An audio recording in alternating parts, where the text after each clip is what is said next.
Les pluies torrentielles des derniers jours ont causé passablement d'ennuis dans Montcalm.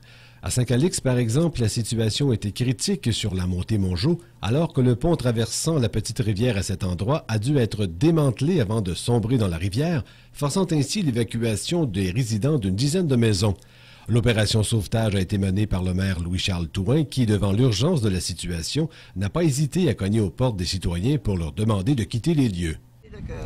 Il était pour remonter le pont, mais il n'était pas question qu'on s'en aille encore.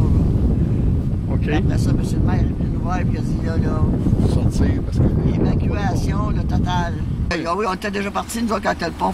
Quand on est revenu pour s'en aller, là... Il y avait un pied d'eau par-dessus le pont. Il y avait un pied d'eau. Il a dit passe et arrête pas sur le pont. C'est ça, tu sais, remarque... Une heure après, le pont était parti. C'est juste que s'il arrive une urgence, c'est juste pour ça qu'on s'est en allé, parce qu'on aurait pu rester chez nous. On a du stock en masse, puis, oui. Mais lui, il est même malade, fait que tu sais jamais à quel moment que tu dis, ben écoute, là, je file pas, faut que je m'en aille à l'hôpital. On n'a pas eu le choix. On a pacté nos petits bien vite, on oublie la moitié de nos affaires, mais c'est pas grave. Okay. Le centre communautaire de Saint-Calix a été mis à la disposition des sinistrés. La pluie et l'effondrement de 2 barrages situés en amont du pont pourraient expliquer en partie la hausse excessive du débit d'eau.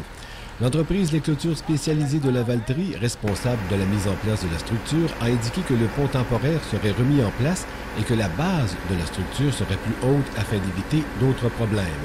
Finalement, selon un porte-parole du ministère des Transports du Québec, le pont permanent sera construit au printemps 2011. Ici, Jean Joubert, pour l'Express Montcalm.